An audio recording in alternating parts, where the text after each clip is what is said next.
Well, ahead of Thursday's State of the Nation address in Cape Town, a leading think tank tonight is accusing President Ramaphosa of failing to explain just how desperate the situation in South Africa is.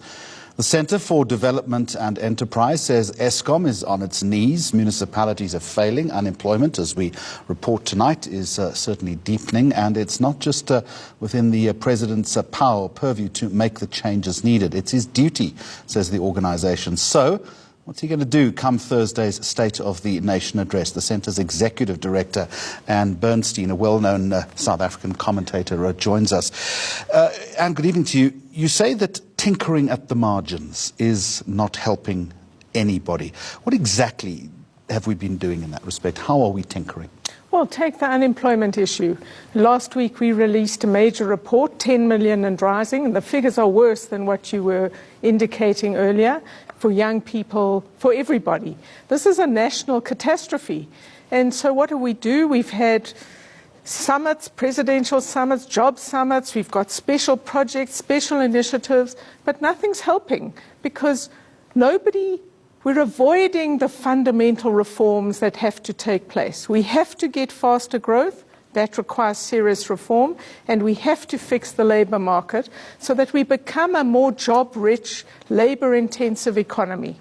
So what prevents us then from rolling up our sleeves, wading in, and actually avoid being what you term stunned into paralysis? Well, we disguise this, but Jeremy, if you think about the issues, we face a multiplicity of crises in South Africa, and it's hard to find any South African, wherever they sit in our society or stand, who's hopeful at the moment. It's hard, as I said in this article, it's hard to see the proverbial tunnel, never mind the light at the end of it. And so it's not business as usual. We need a sense of urgency in the country. We need the President and key members of our society explaining how bad things really are. And we have to then change.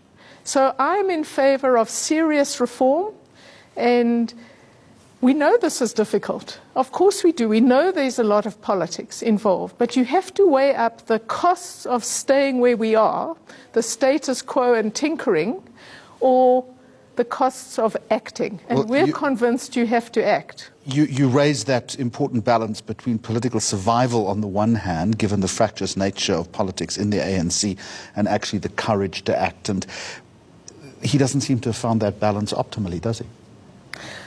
Look, it's a difficult situation. I'm not saying it's easy, but we were told to wait until the general election last year. He did well in the circumstances. He is now the president of all South Africans, not just the members of a political party. And we're really saying that's what the situation requires. You have to build a political coalition for reform, and leaders have to act. Leaders have to lead.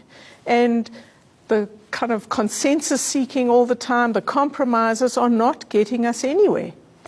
You say that we need a plausible game plan. We need a strategy then to sell that game plan. What would be the initial writing on that game plan? Where's the starting point? Well, first and foremost, you have to come clean with the country. That's a big step forward. So it's not these happy letters we get once a week. It's a serious, my fellow citizens, we are in deep, deep trouble on every front. And if we continue, things will only get worse, and it'll get worse and worse, especially for poorer South Africans who are more than 50% of the population. You and I have options, we can cut back a bit, but the poor don't have that. And there are communities in South Africa where nobody works. Your parents don't work, you don't have a job. So if there's a degree then of general government mea culpa, what would that do? Would that release a valve slightly? I'm not saying so much, I'm saying come clean with the country. Let's be honest about how bad things are. And, you know, this has been man-made, so it can be undone by all of us.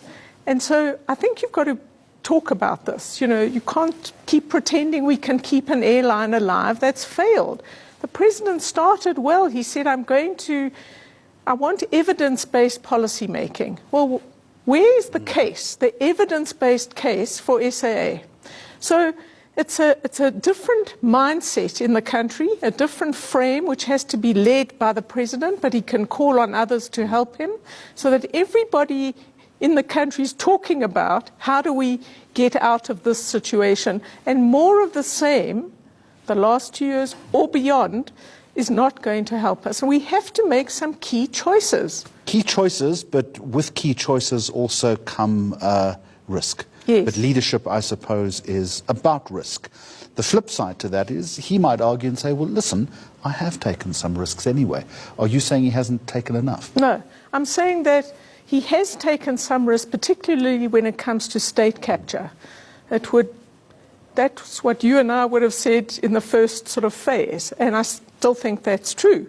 We now need to get some senior people who have looted this country actually charged and going to jail. We can't wait forever, because there are more and more people saying, will they ever charge senior political people who were part of looting the country? So that's the one issue. Some risks have been taken without doubt.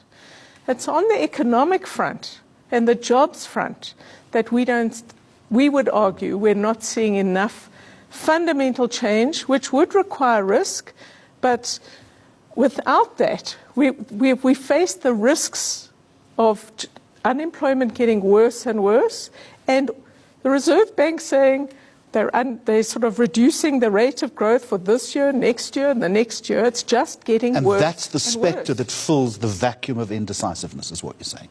Yes, yes. There are dangers to sitting where we are. There are dangers to acting, without doubt. We're making the case that the upside of acting and doing it carefully and strategically and building support in the country is the only way forward for South Africa. Lots to chew on there, Anne Bernstein. Thank you very much indeed from the Centre for Development and Enterprise. This is South Africa Tonight.